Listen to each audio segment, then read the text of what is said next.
पूज्य स्वामी राजीव लोचन दास जी को पूरे सम्मान के साथ मैं आमंत्रित करता हूं कि आप आएं और हमें आशीर्वचन दें।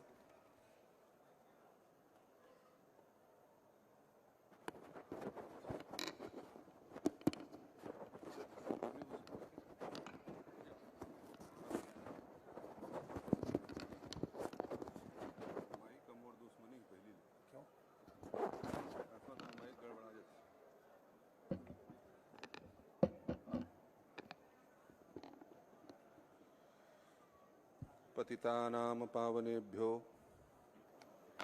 वाञ्छाकल्पतरुभ्यश्च कृपासिन्धुभ्येव च पतितानां पावनेभ्यो श्री वैष्णवेभ्यो नमो नमः। हम सब एक हैं और हम सबके भीतर एक ही परमात्मा का वास है।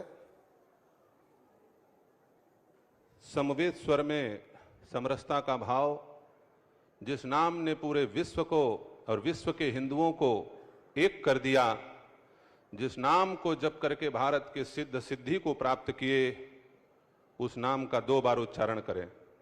श्री राम जय जय राम। श्री राम, दोनों हाथ ऊपर उठा के, किसी का हाथ नीचे ना रहे। श्री राम जय जय राम। श्री राम,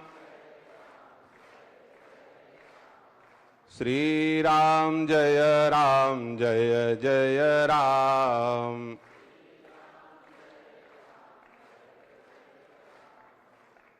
काशी की पवित्र भूमि में गंगा मैया के तट पर अपने पूर्वजों का कृत्य कर्म करते हुए श्री रैदास जी महाराज ने एक सुंदर शब्द कहा था।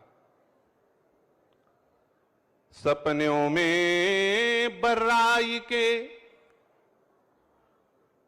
मुख से निकले राम, वाके पग की पान ही मोरे तन को चाम। ये राम नाम जब तक भारत में है तब तक भारत का कोई बाल बांका नहीं कर सकता। ये शब्द श्री रविदास जी महाराज का था।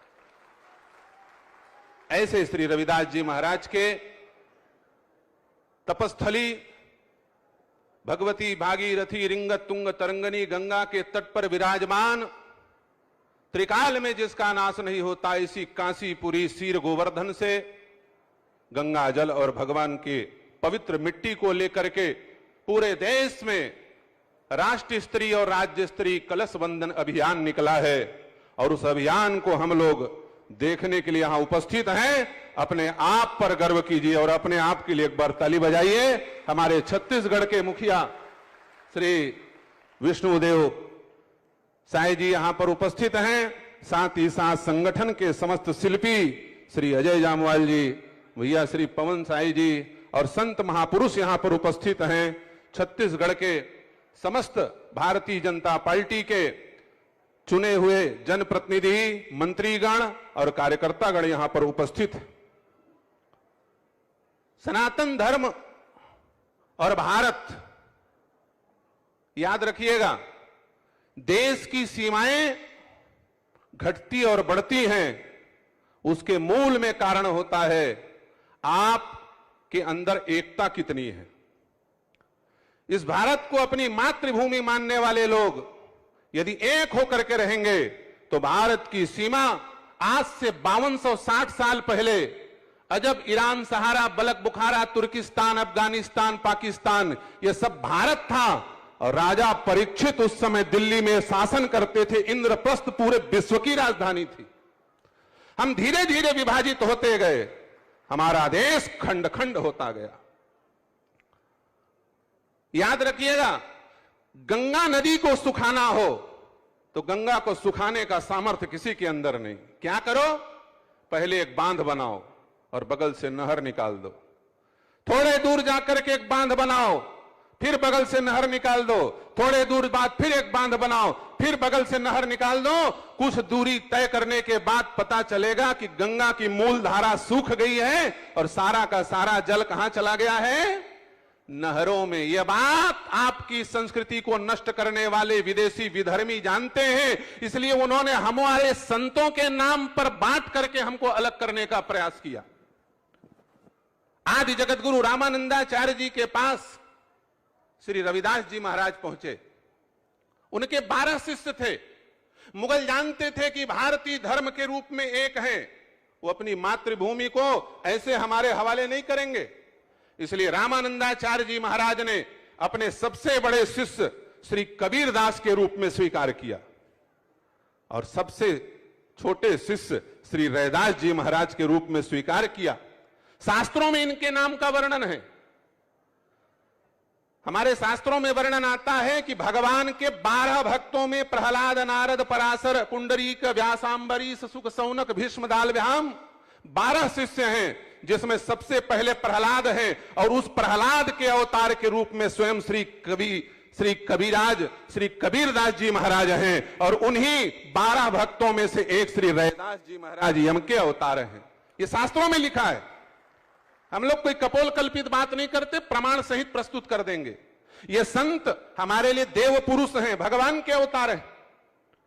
उस समय जिस समय सिकंदर लोधी के आतंक से पूरे भारत के जनमानस दुखी थे, प्रताड़ित थे, त्राही कर रहे थे, उस समय श्री रविदास जी महाराज पूरे देश के हमारे वंचित उपेक्षित के रूप में जिनको हम आज जानते हैं, उन सबको भक्ति मार्ग में लगाए हुए थे। सिकंदर लोधी ने विचार किया कि यदि इनका धर्म परिवर्तन करा दिया जाएगा तो पूरे देश के हिंदुओं को हम 2 फाड़ कर देंगे। और याद रखिएगा, जब जब हिंदू बटेगा तो हिंदू कटेगा। ये बात हमारे दुश्मनों को बहुत अच्छे ढंग से पता है। उन्होंने रविदास जी महाराज को बंदी बनाया, लोहे के कील चाबुक में लगाए गए और बंदी बना करके मारना शुरू किया। शरीर का खाल निकालने का प्रयास किया और बार बार कहा, हे रैदास जी, अभी भी समय है, धर्म परिवर्तन कर लो, बच जाओगे। रविदास जी का एक बड़ा गजब का सूत्र था। रविदास जी ने कहा, कुरान बहिसन चाहिए।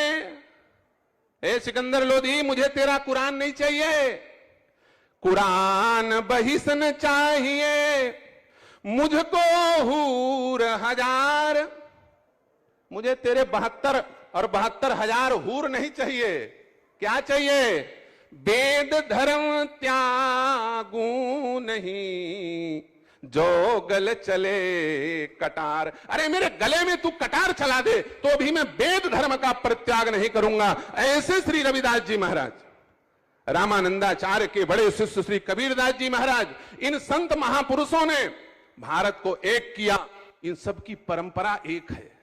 ये सब सात्विक आहार विचार व्यवहार को समाज में स्थापित करके हमको एक करने का प्रयास किए। कबीरदास जी का तिलक सफेद, रैदास जी महाराज का तिलक सफेद, हमारे छत्तीसगढ़ को जिन्होंने सजाया, संवारा, सुरक्षित किया, घासीदास बाबा का तिलक सफेद, सबके कंठी में तुलसी का स्थान, ये सब एक परंपरा के हैं। अरे भैया, जहां दास की बात आ जाए समझ लो इनका कोई ना कोई स्वामी है। और स्वामी कौन है? बोले सबके स्वामी परमात्मा है, परमेश्वर एक है। इसलिए जहां दास है वहां उदास होने की आवश्यकता नहीं। हम सब लोग कबीरदास, रैदास और बाबा घासीदास की पवित्र भूमि पर हैं। इनके उद्देश्य को हमको जन जन तक पहुंचाना है और इस संकल्प को लेकर के भारत की सबसे बड़ी राजनीतिक पार्टी, जो केवल राजनीति के दृष्टि से नहीं, समाज को एक करने की दृष्टि से काम करती है, उस भारतीय जनता पार्टी ने और समस्त हिंदुओं ने ये कलश बंधन अभियान प्रारंभ किया है। इस कलश बंधन को हम लोग उसी प्रकार से सफल बनाएं जैसे राम जी के मंदिर के निर्माण के लिए जब शिला यात्रा निकली थी तो भारत में एक जोश था, एक आनंद था। वही अवसर श्री रविदास जी महाराज के चरणों में प्रणाम करके हम लोग पुनः प्राप्त किए हैं। अपने आप को सौभाग्यशाली मानते हुए मैं अपनी वाणी को विश्राम करता हूं। बोलिए रविदास जी महाराज की।